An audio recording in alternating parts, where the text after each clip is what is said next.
I've always been captivated by dolls.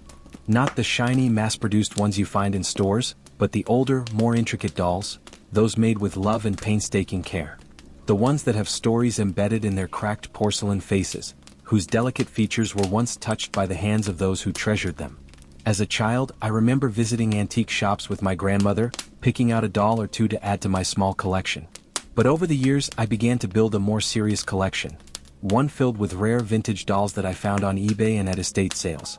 It started as a hobby, but over time, it became an obsession. The thrill of hunting for dolls, bidding on them, and winning was intoxicating. And of course, my obsession only grew as I began to discover more and more beautiful pieces. Each doll was a little treasure, each one more unique than the last. The ones I found on eBay were often the most intriguing. Old porcelain dolls, some with chipped edges or cracked eyes, but all with a story waiting to be uncovered. One evening, as I was mindlessly scrolling through eBay, I stumbled across something that caught my eye. A porcelain doll. She wasn't like the others I had collected. There was something distinctly captivating about her. The seller's description was brief: vintage porcelain doll. Excellent condition. Will ship immediately. But when I saw her, I couldn't stop staring. She had pale, porcelain skin, but it was her eyes that truly mesmerized me. They were glassy blue, wide and innocent, yet there was something haunting about them. Something about the way she looked at me made my skin crawl, but in a way that drew me in rather than repelling me. The more I looked at her, the more I felt an undeniable pull, as if she was silently calling to me. I didn't think twice. I clicked buy now. Within days the doll arrived and I eagerly tore open the package. The moment I laid eyes on her in person, my heart skipped a beat. She was even more beautiful than I had imagined. Her porcelain features were delicate and almost ethereal, but as I reached out to touch her face, something felt wrong. Her skin was colder than I expected, almost uncomfortably so. I brushed it off. Maybe it was just the porcelain, I thought. The air was cool. Maybe it would warm up. But there was something else. The doll's eyes. Those blue eyes. They seemed to be following me, tracking my every movement. I turned around, hoping it was just a trick of the light, but every time I glanced back, her gaze remained fixed on me. It wasn't right. I shook my head, trying to convince myself I was just being paranoid. After all, she was just a doll. That night, I placed her carefully on the shelf next to my other dolls, thinking that perhaps some distance would help me shake the unsettling feeling. I turned off the lights and crawled into bed, but sleep didn't come easy. It was as if the doll's eyes lingered in my mind, burning into my consciousness. I pulled the covers up around me, trying to ignore the creeping feeling that something was wrong. And then I heard it. A faint tapping sound. I strained my ears trying to place it. It wasn't loud, just a soft, rhythmic sound, almost like footsteps. My heart raced. I could hear them, tiny footsteps, light and quick, moving across the floor. It didn't make sense. I was sure I was alone in the room. I opened my eyes, my breath caught in my throat, and scanned the darkness, but the room was empty. There was nothing there. I must be imagining things, I thought. But the footsteps came again, closer this time. It was a sound so distinct that I couldn't ignore it. I shot up in bed, my heart pounding as I looked around, my eyes darting toward the shelf where the doll sat. She hadn't moved, but her eyes, they were fixed on me, watching me. I was trembling, but I didn't know why. The footsteps stopped as suddenly as they had started, leaving a suffocating silence behind them. I tried to get some sleep, but every time I closed my eyes, the image of those glassy blue eyes haunted me. I couldn't shake the feeling that something was watching me, something that shouldn't be there. I could still hear the whispers in the back of my mind, though I couldn't quite make out what they were saying. The next morning, I went about my day trying to push the thoughts of the doll to the back of my mind. But no matter what I did, I couldn't escape the feeling that something was wrong. Every time I passed my bedroom door, I would glance nervously inside, half expecting to see the doll standing there, watching me. Later that afternoon, I decided to put the doll in the closet. Perhaps removing her from sight would help me shake the anxiety she caused. I opened the closet door and placed her gently on the floor, shutting the door behind her. That should be enough, I thought. But when I woke up the next morning, the doll was back on my bed. My heart skipped a beat when I saw her sitting there, perfectly placed, her glassy blue eyes staring up at me as though she had never been moved. I was certain I had locked her in the closet the night before, but somehow she was back. My hands trembled as I reached down to touch her, half expecting her to feel warmer, more human. But no, she was as cold as ever. Panic began to rise in my chest. There was no logical explanation for this. I had locked her in the closet. I had closed the door. Yet somehow she had made her way back to my bed. I quickly picked her up and shoved her back into the closet, locking the door as best as I could. But that night the whispers started again. At first they were faint, almost like a breeze passing through the cracks in the walls. But as the night wore on, the whispers grew louder, more insistent. I could hear them coming from the closet just out of reach. The words were indistinct, like a language I couldn't understand, but they were unmistakably there. I couldn't take it anymore. The next morning I packed the doll into a wooden box and locked it tight. I placed it in the back of my closet, far from view. I thought that would do the trick. But that night the whispers didn't stop. In fact, they seemed louder. The whispers were now joined by faint tapping sounds, as though tiny hands were knocking against the box. I couldn't breathe. The terror I felt was overwhelming. My heart raced in my chest and my hands shook violently. I felt like I was losing my grip on reality. I pulled the covers over my head, my mind desperately trying to make sense of it all, but all I could hear were the whispers and the tapping louder and louder. The room seemed to close in on me. The box felt as though it were getting closer to me, its presence suffocating. And then came the worst of it. I woke up in the middle of the night, gasping for air, a cold weight pressing down on my chest. My eyes shot open and to my horror I saw the doll. She was sitting on top of me, her cold porcelain hands wrapped around my throat. Her glassy blue eyes stared into mine, unblinking, unfeeling. I couldn't scream. I couldn't move. My breath came in shallow gasps as I tried to free myself from her grip, but her hands were as cold and unyielding as stone. I tried to push her off me, but she only pressed down harder, her cold touch suffocating me. The pressure in my chest was unbearable, and I could feel myself slipping into unconsciousness. And then, just as suddenly as it had started, she was gone. I bolted upright, my chest heaving, but the doll was no longer there. I looked around the room frantically, but there was no sign of her. The only sound was my own breathing, heavy and ragged in the otherwise silent room. I didn't sleep the rest of the night. I lay awake, eyes wide open, watching the shadows in the corners of the room. I couldn't let myself blink, couldn't let myself fall asleep. The thought of the doll returning, of her cold hands around my throat again, was enough to keep me paralyzed with fear. The next morning I did what I should have done long ago. I threw the doll away. I couldn't bring myself to burn her, to destroy her completely. So, I simply put her in the trash and pushed the lid down, hoping she would be gone for good. My hands trembled as I closed the lid, but a small part of me felt a glimmer of hope. But the next day a package arrived. It was unmarked, plain and ordinary. My heart sank when I opened it. There she was, the doll. I felt the walls closing in again. I couldn't escape her. She had come back, and this time she wasn't just a doll. In desperation, I decided to list her back on eBay, hoping someone else would take her off my hands. I wrote a detailed description, warning the buyer about the strange occurrences surrounding the doll, hoping it would scare them off. I included everything: the whispers, the footsteps, the suffocating grip. The next morning, I woke to a message in my inbox. "Why are you selling me?" The message was short, chilling. It was signed with a name, Ella. I had no choice but to realize one horrifying truth: I would never be free of her. I was never one to believe in the supernatural. Growing up, I had always been skeptical of ghost stories and paranormal encounters. I enjoyed the occasional horror movie, relishing the thrills they provided, but I dismissed anything beyond that as mere superstition. But that all changed when I bought an old painting from eBay. It was a night like any other when I stumbled upon it. I was in the middle of redecorating my room. After years of living in a cluttered space, I had decided it was time for a fresh start.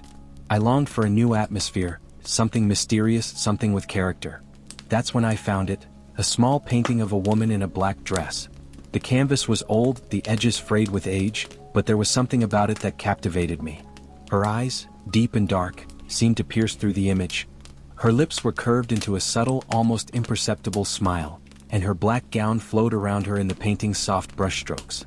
Despite the delicate elegance of the portrait, there was something unsettling about her presence, like a quiet tension hanging in the air.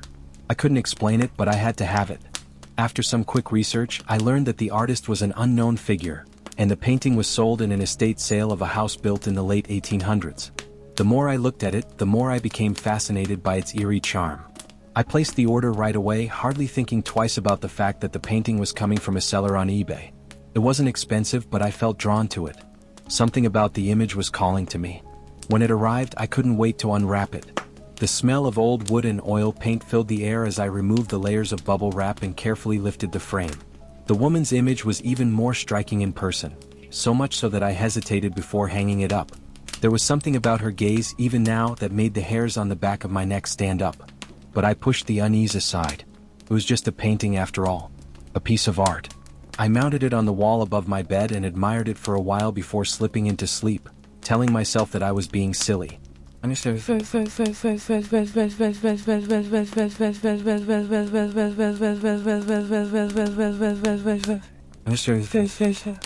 The first few nights passed without incident.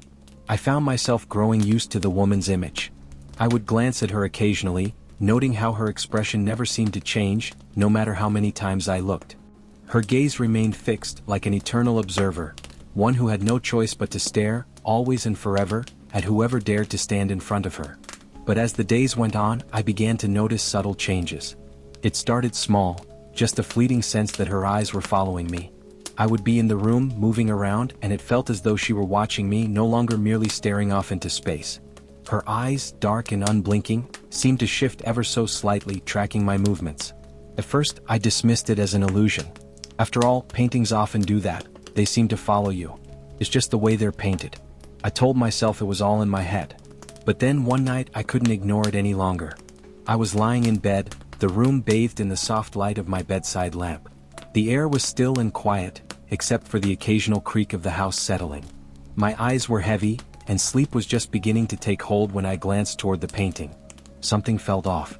The woman's eyes, those dark, hollow eyes, were no longer merely distant. They were focused, intent. It was as though she were looking directly at me. I froze, my heart pounding in my chest. No, it couldn't be. This was just a trick of the light.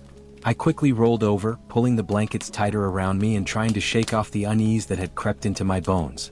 But I couldn't sleep. Every time I closed my eyes, I saw her eyes, those black, soulless eyes, burned into my mind.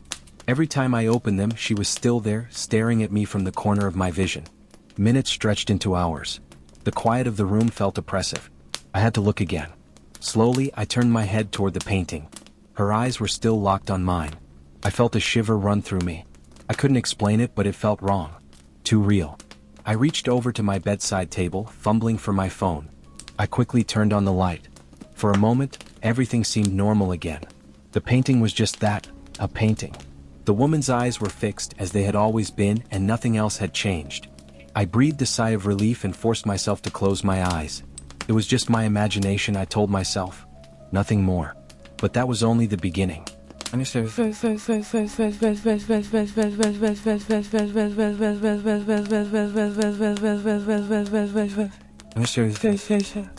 The following night, I couldn't escape the sensation that I wasn't alone. The silence was unbearable, and I found myself constantly looking toward the painting. I didn't want to acknowledge the growing feeling that something wasn't right, but I couldn't help it. I had to look. I had left the lamp on, casting a soft glow around the room. The woman's face remained frozen as always. But as I stared at the painting, a faint, unsettling shift occurred. It wasn't her eyes this time, it was her lips. The smile had appeared. A slow, unnerving curve that stretched across her face. It wasn't the friendly smile of a portrait sitter, it was something far darker. It was as if the woman were mocking me, her lips pulling back in a way that made my skin crawl. My heart raced in my chest. This wasn't just a coincidence anymore. I didn't know what it was, but I knew something was wrong. I couldn't tear my eyes away from the painting. I could feel the woman's presence as though she were reaching out to me, drawing me in. My breathing quickened and I grabbed my phone, checking the time. It was almost midnight. I snapped the light back on, the sudden brightness flooding the room, and for a moment, everything felt normal again. The smile was gone. The woman's face was as neutral as it had been when I first hung the painting on the wall. I told myself it was nothing. Just a trick of the mind, a product of too much stress, perhaps. But even as I repeated this, I couldn't shake the feeling that I was being watched. The woman was waiting. Waiting for something. Waiting for me.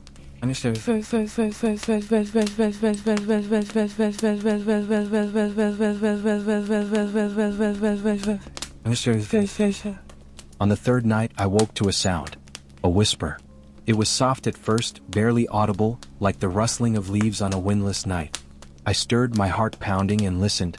It came again, more distinct this time. Let me out. I shot up in bed, my blood turning to ice. I turned toward the painting in a panic. The woman's eyes were no longer just watching me. She was moving. The figure in the painting had shifted slightly. Her body had moved closer to the edge of the frame. Her hand, pale and slender, reached toward the side of the canvas, as though it was trying to escape. I was paralyzed, my breath caught in my throat. I couldn't look away. Her eyes locked with mine, her smile wide and twisted. She was no longer just a figure on a canvas, she was real, alive in some way I couldn't understand. I heard the whisper again. "Let me out." I couldn't breathe. My body was frozen, my hands clammy, my mind racing. I wanted to scream, to run, to escape. But I couldn't move. I couldn't even close my eyes. And then something worse happened. The painting changed. The woman, still locked in that horrifying smile, stepped out of the frame. Her form moved with unnerving fluidity, as though she were no longer bound by the confines of the canvas. She was at the foot of my bed, standing there, her presence filling the room. The weight of it pressed down on me, suffocating like I was drowning in her gaze. I tried to scream, but no sound came out. The woman's figure loomed over me, her eyes burning into mine. And then the whisper came again, this time closer, almost right in my ear. "Let me out." I didn't know what to do. My mind raced, but no thoughts formed. I was trapped in her stare, unable to tear myself away. Her body was so close now, I could feel the coldness emanating from her, like ice freezing the air around me. I closed my eyes, willing myself to wake up, but it didn't help. The pressure didn't ease. And then, as suddenly as it began, everything stopped. The oppressive weight lifted. I opened my eyes to find myself lying in bed, drenched in sweat, my heart racing in my chest. The woman was gone, and the painting was back to normal. Her eyes were just eyes again, her smile gone. But something was different. Her expression had changed. She was angry now.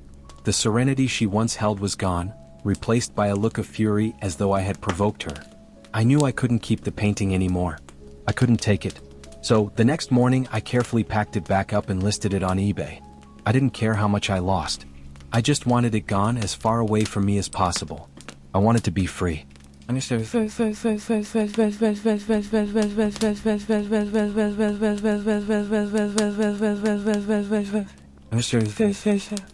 The sale went quickly. Within hours, someone had purchased it. I felt a sense of relief wash over me. The woman would be someone else's problem now. But that night, as I lay in bed, my phone buzzed. It was a message from the buyer. Why is she outside my window? I sat up, my blood turning to ice. The woman in the painting had found someone else. And now she was coming for them. I had sold the painting. But I had never really gotten rid of her. I should have known better. Some things are better left alone. I didn't need anything fancy, just something cheap. A phone to make calls, send texts, and maybe browse the internet on rare occasions. My old device was falling apart. Cracked screen, slow performance, and a battery that died in less than an hour. I wasn't about to spend a fortune on a new one. So, when I stumbled across an old phone on eBay, the price was too good to resist. It was an outdated model, one that probably hadn't been popular in years, but it seemed fine. The listing showed it in perfect condition, and the seller had only one odd rule: never answer at 3 a.m. The warning was strange, but nothing more than a curious quirk. I figured it was just some kind of joke, a seller trying to add intrigue to an otherwise ordinary listing. People do that, right? It wasn't like I had any intention of answering calls at 3 a.m. anyway. I'd be asleep like most normal people. So I bought the phone. The first few days went by without incident. It worked perfectly fine. The screen was clear, the buttons responsive, and I even managed to sync my contacts without any trouble. I didn't think much of the warning, it was just the seller's gimmick after all. But then, the phone rang. It was the first night after I'd settled into my new routine with the phone. I had placed it on the nightstand beside my bed as I usually did with my old phone. The room was dark, save for the faint glow of the moon peeking through the curtains. I was nearly asleep when the phone began to ring. The sound was jarring in the quiet of the night. My eyes snapped open and I groggily reached for the device. The screen displayed a single line, "Unknown caller." I frowned. I didn't know anyone who called me at this time of night. I glanced at the clock. 3 a.m. I remembered the seller's warning instantly. Never answer at 3 a.m.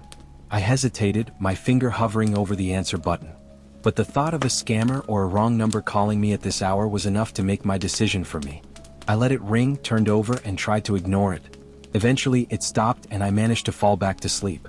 The next morning, I thought about the strange occurrence. Maybe it was a fluke. Maybe it was just some random call from a telemarketer or an automatic dialer. But deep down, there was a nagging feeling in the back of my mind, a feeling that told me this phone was different. The following night, the phone rang again. I had just finished reading a book and was lying in bed, waiting for sleep to take over when the shrill sound of the ringtone filled the room. My heart skipped a beat. I didn't need to check the clock. I already knew what time it was. 3 a.m. The screen flashed the same message, unknown caller. I stared at it for a moment, feeling an odd sense of dread creep up on me. The night before I had let it ring out. This time, my curiosity got the better of me. I picked up the phone, my fingers trembling slightly as I pressed the green answer button. My ear filled with the quiet hum of static. The room was silent, save for the faint sound of the air conditioning whirring in the background. I waited, but there was nothing. No voice. No sound at all. Then a whisper. Barely audible but unmistakable. "I see you."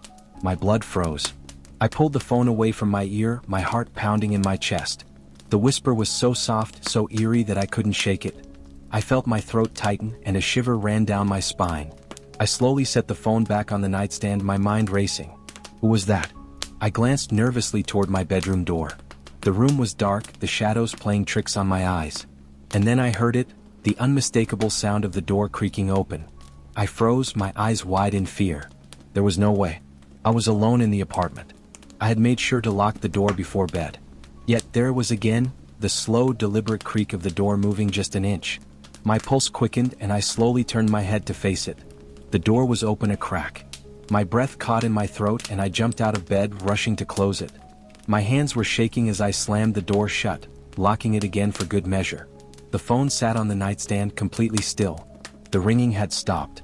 But I couldn't shake the feeling that something was watching me. I didn't sleep well that night. My mind was consumed by the whisper, the eerie message. I kept glancing at the phone, expecting it to ring again. But it didn't. I tried to tell myself it was just my imagination, that it was nothing more than a random coincidence. But I couldn't get the whisper out of my head. "I see you." It repeated over and over, echoing in my mind. The next evening, I was too afraid to even touch the phone. I kept it away from me on the far side of the nightstand, as if distance would somehow protect me. But when the clock struck 3 a.m., the phone rang again. I didn't want to answer it, but the same overwhelming curiosity, mixed with a growing sense of dread, pulled me in. This time I didn't hesitate. I picked up the phone, my heart pounding in my chest. The same static-filled silence greeted me, but then came the whisper. "I see you." The voice was closer this time, almost as if it were right beside me. My hand shook as I pulled the phone away from my ear and I felt the unmistakable pressure of someone, or something, standing just behind me. I whirled around, but there was no one there. The room was empty. Yet I couldn't shake the feeling of being watched. The phone, once just an ordinary device, had become something much more sinister. I had to get rid of it. I couldn't take it anymore. I grabbed the phone, my hands trembling, and smashed it against the wall. The screen cracked and the back flew off, but the ringing didn't stop. It kept ringing louder now, almost mocking me. I threw the pieces into the trash, desperate to rid myself of the cursed device. That night, I slept fitfully, but at least I didn't hear the phone ring. The next morning, I awoke to find the phone back on my nightstand as if nothing had happened. It was whole again, as if I hadn't smashed it at all. My heart sank as I reached for it. The screen was undamaged, and as I stared at it, the familiar unknown caller message appeared. The phone rang at exactly 3 a.m. I felt my stomach churn with fear. This wasn't normal. It wasn't a glitch or a mistake. Whatever this phone was, it was beyond my understanding. I had to get rid of it for good. I decided to sell it. Maybe someone else would take it off my hands and deal with it. I listed it on a different online marketplace, giving it away with a note about the strange ringing and the bizarre warning from the seller. I thought I was done with it. But the next morning, I received a message from the buyer. "Who keeps calling?" I didn't reply. I couldn't. The phone had returned once again. And so, I waited for the call at 3 a.m. The phone didn't stop. No matter how many times I tried to rid myself of it, it always found its way back. I could never escape the ringing. The curse that it carried was relentless, far beyond anything I had ever experienced. Every time I thought I was free, the device reappeared, sitting innocently on my nightstand, waiting for the clock to strike 3 a.m. I no longer slept at night.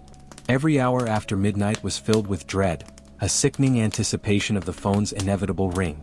I began to avoid looking at the clock, afraid that I might see the time, 3 a.m., and feel the same cold sweat run down my spine. I would lie in bed, paralyzed with fear, my eyes glued to the phone, willing it to stay silent. But it never did. the whispers grew louder, more frequent, and they weren't just limited to the phone anymore. Sometimes I would hear them even when the phone was silent, even when the room was still. The whispers would echo from the shadows, taunting me. "I see you," they would say in that same chilling, breathless voice. I couldn't tell anyone. How could I? Who would believe me? The phone wasn't just a phone anymore, it was something much darker. A presence. Something that had found a way into my life, something that fed on fear and torment. I was losing my grip on reality. My mind was unraveling. I decided to stop trying to sell it. No one else deserved to go through what I had. But even then the phone wouldn't stop. It was as if it had a mind of its own, an insidious need to torment whoever was unlucky enough to come into contact with it. I wondered if it had ever been normal. Had it always been cursed, or had it changed once I touched it? I didn't know, and at this point I didn't care. I just wanted it gone. And then came the final twist, the buyer's message. "Who keeps calling?" I stared at the message, my heart racing. The phone had already made its way into someone else's hands. Someone else was now doomed to the same fate. I couldn't warn them. I couldn't stop it. The curse had already spread, and there was nothing left for me to do but wait for it to claim another victim. I tried to forget, to pretend that it had never happened. But the thought of that phone, of the whispers in the dark, haunted me every night. And in the back of my mind, I couldn't help but wonder if there would ever be an end to it. Would the phone stop? Or would it always return, ringing at 3 a.m., waiting to torment the next unsuspecting soul? One thing was certain, I would never buy another phone off eBay again. Some things once touched can never be forgotten.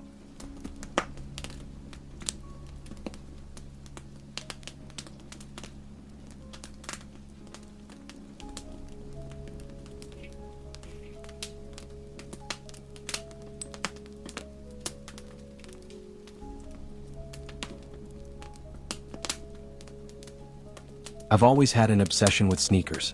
Not just any sneakers, specifically rare vintage ones. There's something about the history, the stories behind each pair, and the craftsmanship that draws me in. I've spent years collecting sneakers, searching online marketplaces, and browsing through dusty thrift shops, hunting for the next addition to my collection. But it wasn't just about owning shoes. It was about finding the ones that spoke to me, those that seemed to carry a piece of someone else's life. One late evening as I scrolled through eBay, something caught my eye. It was a pair of sneakers I'd never seen before, worn but still in excellent condition. The seller's description was cryptic. Rare vintage pair, used but well kept. Not responsible for what follows. I paused. I'd never seen anything like this in my searches. The shoes were a limited edition, one of only a handful ever made. The faded colors, the cracked leather, everything about them spoke of years gone by. But it was that strange warning at the end of the listing that intrigued me the most. Was it a joke? A marketing gimmick? Or was there something else to it? Curiosity got the better of me.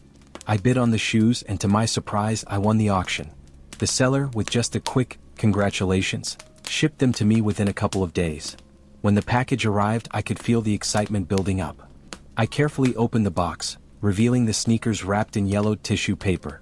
They looked even better in person, weathered but undeniably special. I immediately put them on my shelf, eager to admire them further, yet something in the back of my mind nagged at me. That warning, the one that seemed like a throwaway line, lingered in my thoughts.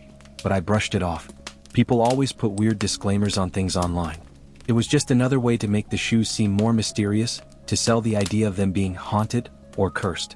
I admired them for a while longer, running my fingers along the leather, noticing small details, the faded logo, the stitching in places where it shouldn't have been.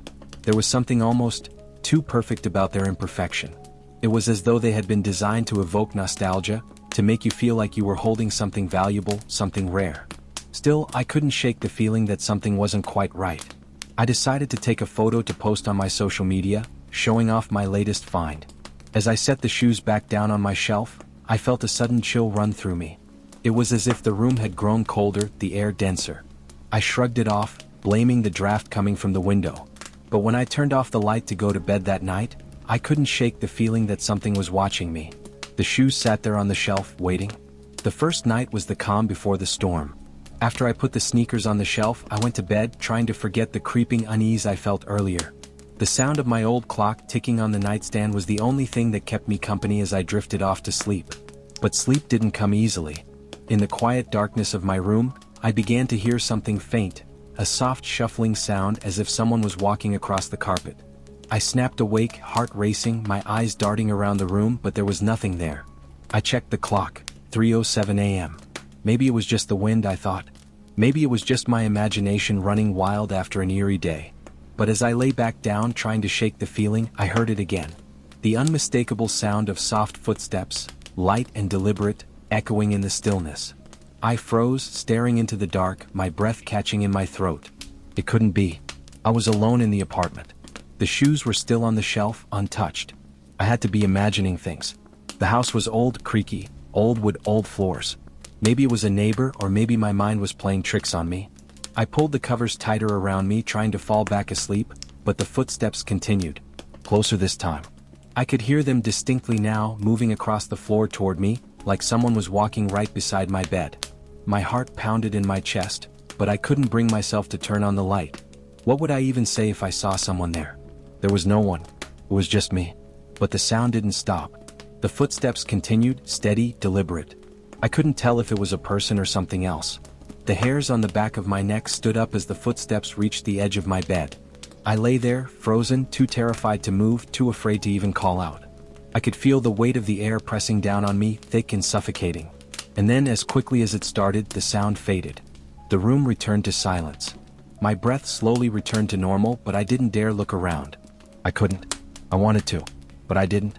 Eventually, I fell into a restless sleep, the sound of footsteps still lingering in my mind. It had to be a dream, I convinced myself. Or maybe it was just paranoia. But deep down, I knew there was something about those shoes, their presence, that felt off. The next night, I did my best to forget the eerie experience. I figured it was just stress, maybe a bad dream or something playing on my subconscious. But as I went about my evening routine, a sense of unease followed me. My gaze kept drifting to the shelf where the sneakers sat, and I could have sworn I saw them shift slightly. A trick of the light, I told myself. I had to get a grip. I decided to try something different. I placed the shoes inside my closet, hoping that if they were out of sight, I could finally get some peace. Closing the door firmly behind them, I tried to focus on the rest of the evening. Dinner, a movie, a book to wind down. It should have been a normal night. But when I woke up the next morning, everything had changed. The moment I opened my eyes, I was hit with an odd sensation, an awareness that something wasn't right. The air in my room felt charged, almost static. I didn't know why, but my first instinct was to look at the closet. The door was ajar. My heart skipped a beat. I didn't remember leaving it open. I had made sure to close it tightly before going to bed. Pushing the covers off, I got out of bed and walked over to the closet. And there they were, the shoes. But they weren't where I'd left them, deep inside the closet. They were sitting right by the door, facing outward as if they had moved on their own. I blinked, rubbing my eyes to clear the fog. No way. I picked up the sneakers, inspecting them. There were no signs of tampering, no marks, no evidence that anyone else had been in the room. Just the shoes. What? Eerie. I tried to rationalize it. Maybe I had left the door slightly cracked open by mistake? But then the shoes. How had they moved? Despite myself, a chill crawled up my spine. I knew it sounded ridiculous, but I couldn't shake the thought. These shoes were doing something strange, something I couldn't explain. I placed them back in the closet, closed the door tightly, and made a mental note to check again later. Maybe it was my imagination playing tricks on me. But my mind was racing, thoughts jumping from one possibility to the next. That night, I locked the closet door, determined not to let whatever was happening get the best of me. I even went as far as to stack a few heavy books in front of it. I was being paranoid, but I had to be sure. And yet, as I lay in bed, the same unsettling feeling crept over me again. The house was quiet, too quiet. The kind of silence that made everything seem too still. I closed my eyes and tried to sleep, but the sound of footsteps returned. This time they were closer. I felt my pulse quicken, my body frozen in terror. I didn't dare open my eyes. But the footsteps weren't just in my mind anymore. They were real. They were coming from the closet. I couldn't take it anymore. The sound of footsteps, soft but deliberate, drawing closer, was like a haunting rhythm in the dark. My pulse thumped in my ears as I lay motionless in bed, too terrified to move, too afraid to call out. And then, as if responding to my terror, the footsteps stopped. Silence. But it wasn't comforting. It was worse. The air was thick with tension, and I could feel my heart pounding in my chest. The flashlight. I had to turn on the flashlight. I reached under my pillow where I kept a small, cheap flashlight and clicked it on. The beam of light cut through the darkness, and my eyes darted toward the closet. It was slightly ajar. A sliver of dark space was visible where the door didn't quite meet the frame. I held my breath. The beam of light shook slightly in my hand as I slowly directed it at the closet. And there they were. The sneakers. They were moving. At first, I thought it was my mind playing tricks on me again, but no. The shoes were moving, slowly, almost imperceptibly, but they were definitely moving. One shoe slid across the floor, inching closer to the door, and then the other followed. They were crawling inch by inch toward me. I couldn't believe it. I froze, staring in disbelief. How could this be possible? What was happening? The shoes continued to move, dragging themselves toward the bed, the leather creaking faintly as if they were alive. My pulse raced. I scrambled back, my legs hitting the side of the bed as I tried to distance myself. With a shaking hand, I grabbed the shoes off the floor and threw them back in the closet, slamming the door shut. I wanted to scream, to shout, to do anything to break the terrible, suffocating silence, but my voice was lost in the chaos of my mind. But the shoes, they weren't done. From inside the closet, I heard them scraping against the door. The noise was unnerving, like claws dragging across wood. I backed away from the closet, my heart hammering in my chest. I couldn't explain it, couldn't understand it. All I knew was that those shoes had something to do with it. They were alive, and they were coming for me. I couldn't let it go on. The terror, the strangeness, it was becoming too much to handle. There had to be an end to this madness, some way to get rid of these shoes once and for all. The next morning, I couldn't bring myself to even touch the closet. I hadn't slept a wink, and the thought of those shoes crawling around the room was enough to keep me frozen in place. But I had to act. I walked over to the window, the idea forming in my mind. If the shoes were going to torment me, then I needed to get rid of them. I didn't care how ridiculous it sounded anymore. I was done. I grabbed the sneakers from the closet, their worn leather cold and unnerving in my hands. The moment I held them, I felt a strange pull, as if they were trying to break free, as if they were begging to be worn. I shook my head, desperate to rid myself of the feeling. I threw them out the window. I heard the thud as they hit the ground below. I sighed in relief. It was done. But the peace didn't last. The next morning, I walked into my bedroom and stopped dead in my tracks. There they were, sitting on the shelf in perfect condition as if nothing had ever happened. The shoes had returned. My mind reeled. I hadn't gone outside. I hadn't brought them back inside. There was no explanation, no reason for them to be there. But they were. I didn't know what to do anymore. Desperation crept in. I listed them on eBay, selling them to the highest bidder, just wanting to be rid of them. When the buyer received the shoes, they left a simple, chilling review. They walk at night. After I sold the shoes, a strange sense of relief washed over me. I thought finally this nightmare was over. The shoes were out of my life and I could move on. Or so I hoped. But the unease still lingered, gnawing at the edges of my thoughts, like a shadow that refused to fade. I didn't hear the footsteps anymore. The creaking of the shoes dragging themselves across the floor had stopped, and my nights slowly returned to what passed for normal. But I couldn't shake the feeling that something had changed. Something had crossed over, something that could never go back to where it came from. Weeks passed, and I tried to bury the memories, pushing them to the deepest corners of my mind. I kept myself busy, work, errands, socializing with friends. I even bought a new pair of sneakers, something fresh to cleanse my collection of any association with the ones I had let go. Then one night, as I scrolled through my phone, I came across a notification. It was a new review on my eBay account. I hadn't checked it in a while, but something about it caught my eye. I clicked on it. The review was brief, just a few lines, but it made my blood run cold. They walk at night. My stomach twisted as I read the words again, my mind racing. The same exact phrase as the one left by the buyer of my shoes. The words echoed in my head like a mantra. I couldn't help but wonder, who had bought them? What was happening to them now? Were the shoes doing the same thing to someone else? Or worse, were they beginning to follow me? I thought back to the description the seller had posted on eBay, not responsible for what follows. I had brushed it off as a clever gimmick, a way to add an air of mystery to the shoes. But now I realized it wasn't a joke. It wasn't just some marketing tactic. It was a warning, and I had ignored it. I tried to shake off the paranoia, telling myself it was just a coincidence. But deep down I knew better. The shoes were still out there, somewhere, walking on their own, waiting for someone else to take them in. Someone else who would unknowingly invite the same terror into their life.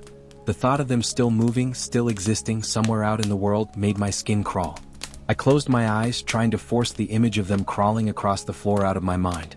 but the sensation lingered like the echo of footsteps I could never forget. And as I lay in the dark that night, I couldn't help but wonder, what would happen if the shoes found their way back to me? Would they ever stop? Or would I always be running from them, trapped in a cycle of footsteps that never ceased? All I knew for sure was this: some things are better left unexplained. Some things are better left alone.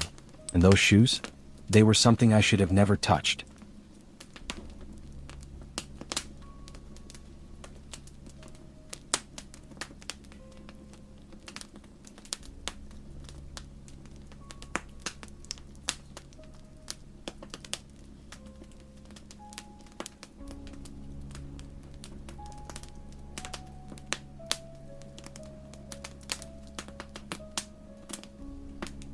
I've always had a fascination with old VHS tapes. There's something about them, something so raw, so tangible, that connects me to a time I never lived in. Growing up, I didn't have access to a lot of vintage media, but when I became an adult, I started collecting them. Pawn shops, thrift stores, yard sales, and even eBay became my hunting grounds. It wasn't just about the films or shows, it was the mystery of those tapes. The ones without labels, the ones you had to squint at and wonder what they held inside. Most people thought it was strange. A grown adult obsessed with dusty plastic boxes, filled with reels of outdated video. But there was a beauty in them, in the unknown. It's like opening a box of memories that you couldn't possibly remember. Sometimes I'd sit in the dark, pop a tape in, and let the grainy footage take me to a place I had never been, even if the footage was broken, scratched, or incomplete. That was when I came across it. An auction on eBay hidden among the other, more typical listings for obscure horror films, kids shows, and old sitcoms. At first glance, it seemed like any other tape. Plain. Simple. No label. But there was a note. The description said only, asterisk, do not watch alone. Asterisk. The price was shockingly low. Too low. Something about that struck me, made me lean in closer. I didn't even think twice before placing my bid. Maybe it was the cryptic warning. Maybe it was just my obsession with collecting. I couldn't resist. The anticipation built up with each passing day. When the package finally arrived, my fingers trembled as I opened it. Inside there was only the blank VHS tape, with the same chilling message handwritten on a small yellowed piece of paper. Asterisk, do not watch alone. Asterisk. I shrugged it off. People do crazy things to get attention on eBay, right? They'll sell anything, add a strange message or two just to get you to bite. I figured this was one of those cases. I didn't even hesitate before inserting the tape into my old VCR, the one I kept in my living room, next to the stack of other tapes I had collected over the years. There was a brief moment where the TV screen flickered, as if it was struggling to focus. Then the usual static appeared. The usual buzzing noise. It wasn't uncommon. Old tapes sometimes had that, imperfections, the graininess of time itself. But then, something unusual happened. The static didn't clear. It began to shift and twist, forming shapes that didn't quite look like anything recognizable. A feeling crawled up my spine, a chill running through me. But I pushed it down. This was just another old tape, another mystery to unravel. The static continued to pulse in and out of focus, the noise growing louder until it sounded like an uncomfortable hum in the back of my mind. Then, as if the screen were breathing, something changed. The shape took form. A figure, dark and indistinct at first, like the shadow of a person, emerging from the swirling blackness of the screen. I blinked. My heart skipped a beat. Was it a person? Or was it just the tape's grainy imperfections playing tricks on my eyes? I leaned in closer, squinting at the screen. The figure was tall, unnaturally tall, almost too tall for the screen. It stood still for a moment, watching. Its outline was blurry, as though it was trying to become something more than just a figure on a screen. My hand froze on the remote. I could hear my pulse in my ears. And then it moved. Slowly, deliberately, it shifted, its form becoming more defined. Its outline sharpened. The darkness inside the screen seemed to pull around the figure like smoke, as if the figure was the source of the shadow itself. The air grew heavier, like something was pressing down on me. I leaned back, almost involuntarily, my breath catching in my throat. My instincts screamed at me to turn off the TV, to eject the tape. But I couldn't move. My eyes were locked on the screen. Then the figure spoke. "I see you." The voice wasn't loud. It wasn't even clear. It was low, almost a whisper, but it cut through the static like a blade. It wasn't human. It didn't sound human. The words reverberated in my mind, sending a cold shiver down my spine. A feeling of dread washed over me, something primal, something deep within me telling me to run. but I couldn't tear my gaze away. The screen blinked and everything went black. For a moment there was nothing. Not a sound. Not a flicker of light. The TV screen remained dark like a void. The static was gone and the room was eerily quiet.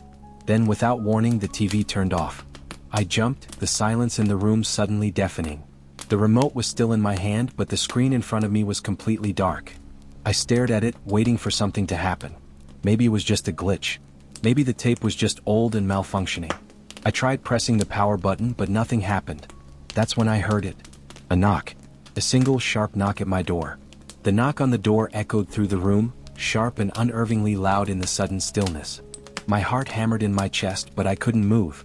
For a second I was frozen, caught between the creeping fear of what had just happened on the TV and the strange, unmistakable sound at my door. Knock. Knock. It came again. I didn't want to open the door. I didn't want to look through the peephole.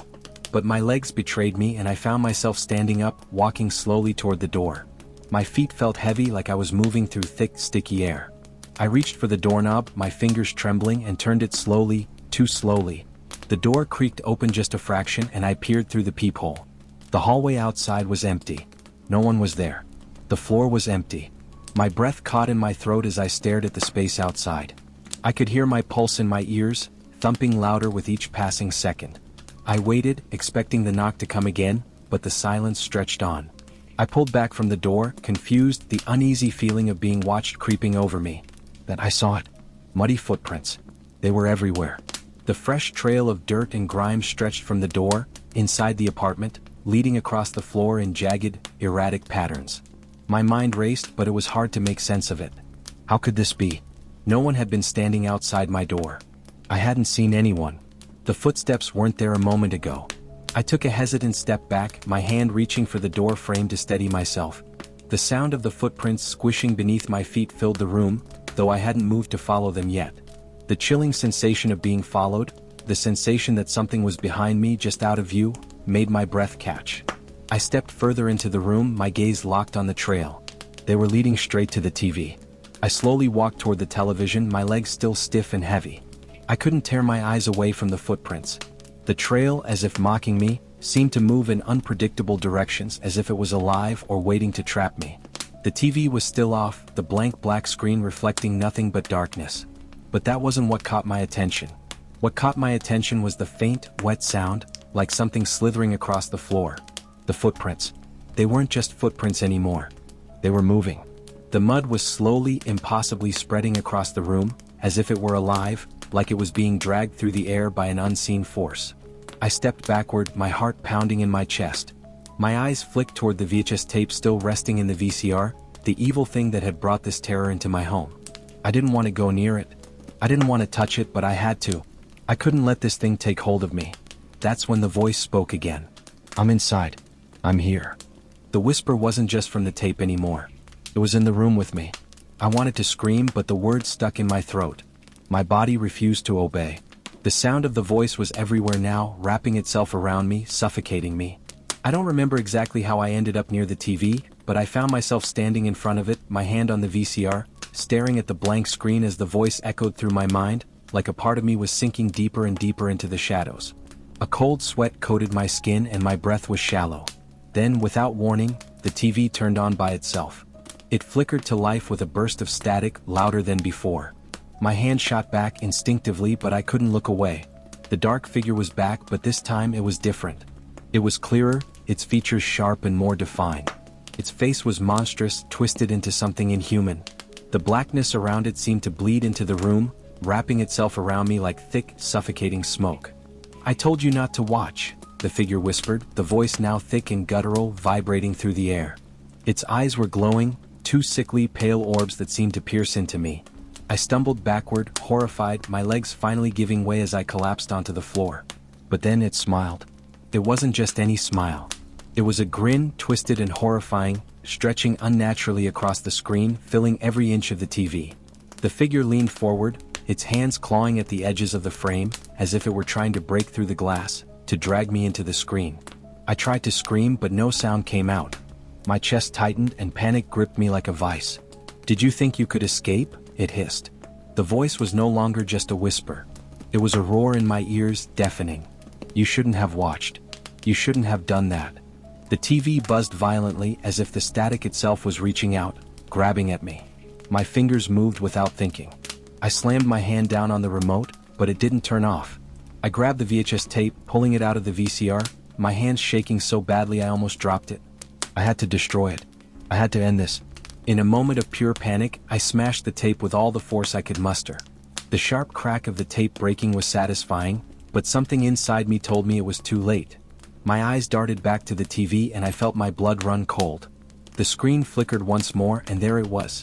The figure, smiling, its teeth impossibly sharp, wider now than before. The room filled with its voice, now clearer than ever. You can't hide from me. The room seemed to close in on me as the figure's twisted smile filled the TV screen. My heart raced and my hands trembled violently, still gripping the shattered remnants of the VHS tape. My mind was a whirlwind of panic and disbelief. I had broken the tape. I had destroyed it. How was this still happening? I could feel the air thickening around me. The darkness in the room grew heavier, like the walls themselves were bending and warping, stretching toward the TV as though they too were trying to draw me into the screen. The hum of the static seemed to wrap itself around my thoughts, clawing at my sanity. I stumbled back, pulling my feet beneath me, desperately trying to get away from the flickering screen. But then, just as suddenly as it had started, the TV went dark again. The smile, the haunting figure, it was gone. Silence filled the room, but it wasn't the calm silence of relief. It was the kind of silence that only comes after something terrible, something wrong, something unfinished. I stood there, gasping for breath, the broken pieces of the tape in my hands, my pulse still pounding in my ears. What was happening? Was this a nightmare? A hallucination? There was no way this could be real. It couldn't be real. But deep down, I knew it was. I had felt it. The presence, the cold, malevolent energy that had seeped from the screen. I had heard the voice. It had been in my room watching me. I had seen it. And now, I was afraid it wasn't finished with me yet. My hands still shook as I moved to throw the pieces of the tape in the trash. I didn't care how much it cost me, or how valuable it might have been as a collector's item. I had to get rid of it. I couldn't keep it. I needed to rid myself of whatever curse it had placed on me. But just as I was about to toss the tape into the trash, I heard it again. A knock. It was softer this time. Faint. But it was unmistakable. I froze, my breath catching in my throat. Could it be someone at my door? Was this some kind of twisted prank? I didn't want to go near the door. I couldn't. Not after everything that had happened. But I couldn't ignore it either. I forced myself to move, my steps slow and unsteady as I approached the door, the broken pieces of the tape still clutched in my hand. My fingers hovered over the doorknob, shaking. I didn't want to open it. I didn't want to know what was on the other side. But I had to. I opened the door. No one was there. The hallway outside was empty, silent. There were no footsteps, no signs of anyone having passed by. Nothing but the cold, empty space. But that's when I saw it. On the floor, just inside the threshold of my apartment, lay a small package. It was wrapped in plain brown paper, tied with a piece of string. No address. No markings. Just the package. I picked it up, my hands numb with dread, and carefully untied the string. As I pulled back the paper, my stomach dropped. There was the tape. The same blank VHS tape, the same eerie, haunting label. But there was a new note, written in the same scrawled handwriting. You shouldn't have done that. I stood there, frozen, staring at the tape in my hands. The room around me seemed to spin, and I felt the ground beneath me sway. My mind raced. Had I not destroyed it enough? Had I not tried hard enough to rid myself of it? I could feel it, that oppressive presence, that chilling energy. The thing was still here, watching me, waiting. And I realized with a sinking certainty that there was no escape. Not anymore. I dropped the tape. It clattered against the floor, the sound like a distant, mocking echo. I wanted to scream, to throw it out the window, to burn it, to do anything to make it go away. But it was already too late. The figure on the screen had warned me. And now it was inside my mind, inside my home. And there was nothing I could do to stop it.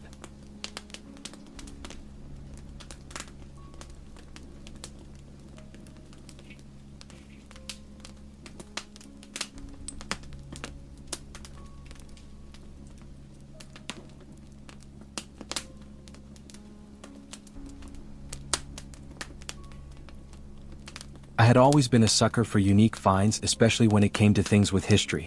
So when I stumbled across an old ring on eBay, I couldn't resist. It wasn't flashy or expensive, but there was something about it that intrigued me.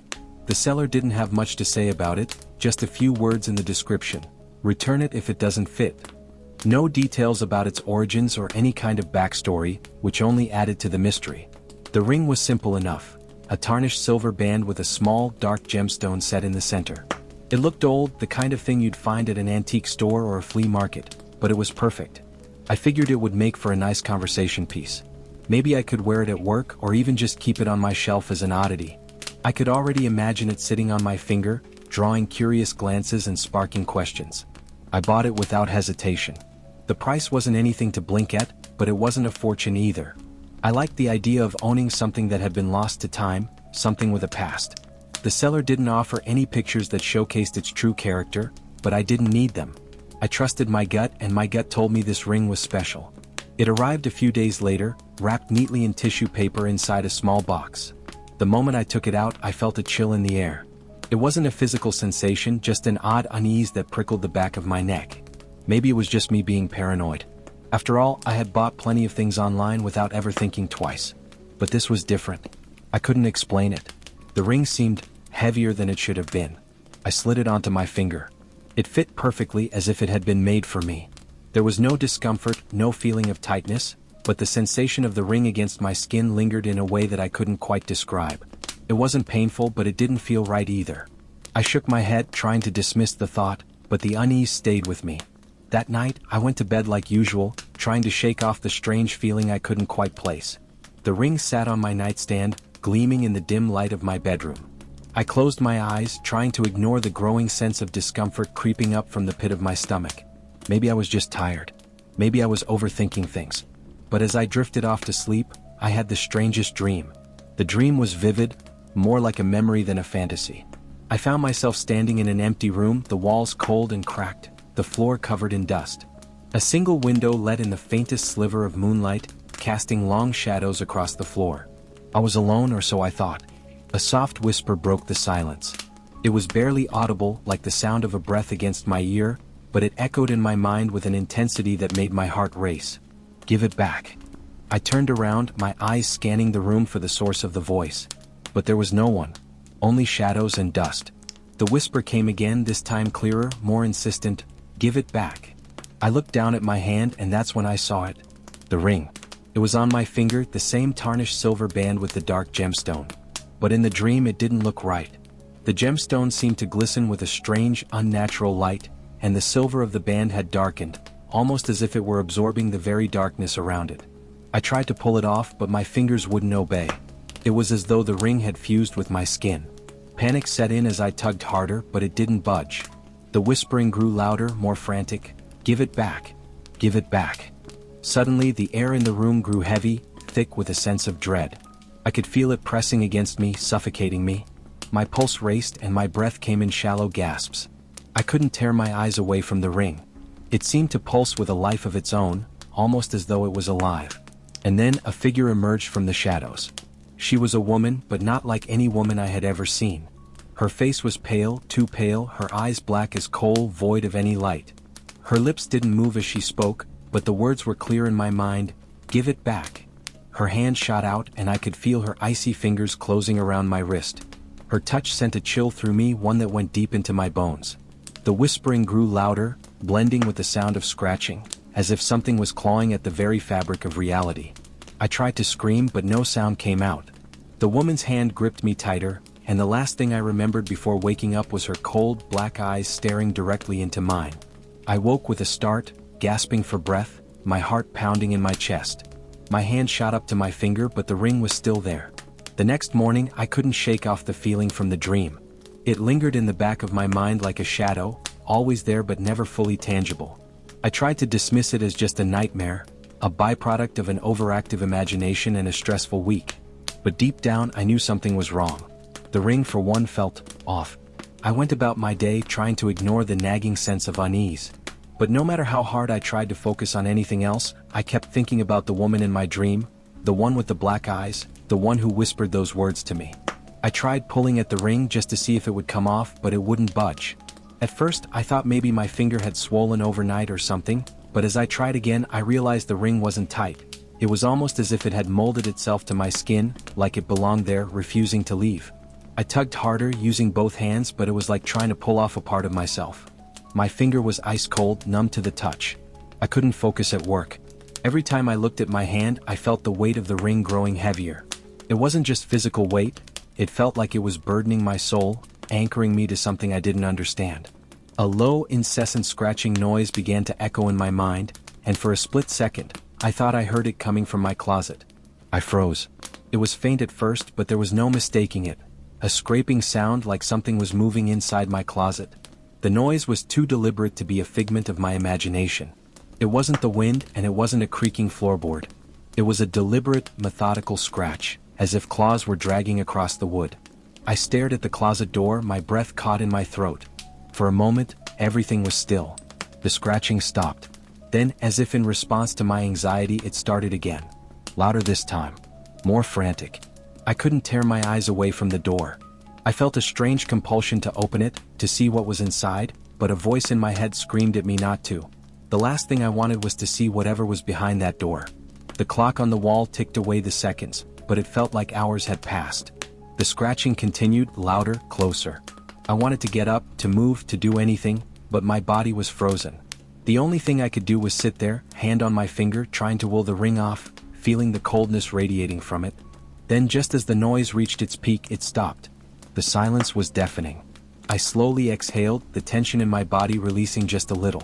But before I could gather myself, the closet door burst open. I froze, my breath caught in my throat as I looked into the closet. It was pitch black, the shadows swallowing everything inside. But there, in the center of the darkness, stood a figure. It was her. The woman from my dream. Her pale, ghostly face was illuminated by an eerie glow, her black eyes fixated on me with an intensity that made my heart race. She didn't move, just stood there, staring at me with a look that made me feel as though she could see straight through me. The air grew cold, icy even, and the room seemed to contract as the woman took a step forward, her feet making no sound against the floor. Her lips didn't move, but the voice I had heard in the dream filled my mind once more. "Give it back." I tried to speak, but my voice was gone. All that came out was a strangled gasp, a helpless attempt to beg her to stop. But she didn't. She didn't need words. Her gaze was enough. I stared down at my hand in a panic, still desperately trying to pull the ring off. But it was impossible. It wouldn't come off. My finger had gone numb, as if the ring had fused with my skin. I pulled and pulled, but the ring refused to move, each tug feeling like an eternity of resistance. The woman stepped closer, her cold breath brushing against my face as she pointed at my hand. Her finger was long, unnaturally so, and as she pointed at the ring, the shadows in the room seemed to move with her, swirling like a vortex. My heart pounded, the fear tightening in my chest as I felt her presence fill the room. I tried to tear the ring off, using both hands now, desperation fueling my actions. But no matter how hard I pulled, no matter how much I strained, it wouldn't come off. The pain in my finger began to intensify, the cold of the metal seeping deeper into my bone, freezing me from the inside out. The woman's face grew closer, her black eyes widening, her mouth curling into a faint, sinister smile. She was getting closer, and I could feel the weight of her presence pressing in on me, suffocating me with fear. I could hear her whispering again, that same phrase over and over like a chant, "Give it back." I pulled harder, my hands slick with sweat, my fingernails digging into my skin. The ring didn't move. And then in one final desperate pull, I ripped the ring off. The moment the ring tore free from my finger, I felt a rush of warmth flood my hand. The numbness that had gripped me disappeared, and I could breathe again. But as I stood there, still holding the ring, I felt something else. A deep, gnawing emptiness, as if the very core of my being had been emptied, hollowed out by whatever force had taken hold of me. The woman, the figure in the closet, was still there, hovering in the darkness, her black eyes locked onto mine. But now there was something different in her gaze. It was no longer the commanding, all-consuming force that had driven me to the edge of madness. Instead, it was a look of recognition, of satisfaction, as if the ring had fulfilled its purpose. Her cold, silent stare didn't waver. She didn't step any closer, but I could feel the intensity of her presence growing stronger, pressing in on me, filling the room. She wasn't angry anymore. No, it was more like she was waiting, watching, evaluating. I took a step back, still gripping the ring in my hand. The fear that had been suffocating me was now mixed with a sense of relief, but it was a hollow relief, like surviving a nightmare only to find out the terror had followed me into the waking world. I could still feel the cold of the ring, the strange connection it had with whatever was in that closet. I wanted to run, but my legs felt weak as if I had no strength left. "Give it back," the woman whispered again, but this time it wasn't a command. It was a plea, a desperate, quiet cry that echoed in my head, reverberating like a distant memory or a curse. I glanced at the ring in my hand. I knew what I had to do. The nightmare wasn't over, but I had to rid myself of it, of her. I couldn't keep it. I couldn't keep her.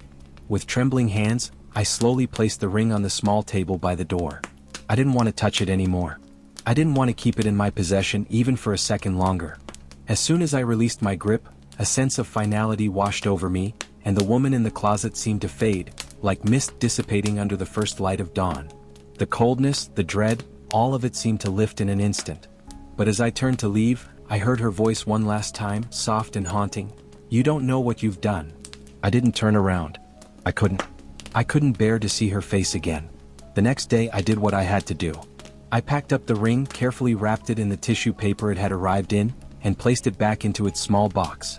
My fingers trembled as I taped the box shut. I knew I couldn't keep it. I couldn't keep anything that connected me to that nightmare. I couldn't bear the thought of wearing it again, feeling its cold presence on my skin, or hearing that voice whisper in my mind. I didn't want to take any chances. I mailed it back to the seller, making sure it was sent via trackable mail just in case. I didn't want to risk it getting lost or worse, falling into someone else's hands. I wanted it gone. I wanted to be rid of it completely. A few days later, I received a message from the seller. It was short as they always were, but this time it felt different. The message simply read, "You're lucky. She doesn't like most people." It was almost too much to take in. What did that mean? What had I gotten myself into? And why had the seller been so casual about it all? I sat there, staring at the screen, my hands shaking as I read the message over and over. Something inside me urged me to respond, to ask for more information, but I couldn't bring myself to do it. I couldn't handle any more. I had already come too close to something I didn't understand. All I knew was that the ring was gone. And I hoped, with every part of my being, that it stayed that way. The nightmares had stopped, but a lingering sense of unease followed me wherever I went, like an invisible presence just out of sight. I didn't know who or what the woman was or what the ring had truly been, but I knew one thing for certain. I was never going near anything like that again. I had learned my lesson the hard way. I threw a final glance at the empty space on my nightstand, where the ring used to be. For a brief second, I could have sworn I saw something dark flash in the corner of my eye, but when I looked again, it was gone. I sighed, the weight in my chest finally lifting. But deep down, I knew it wasn't really over.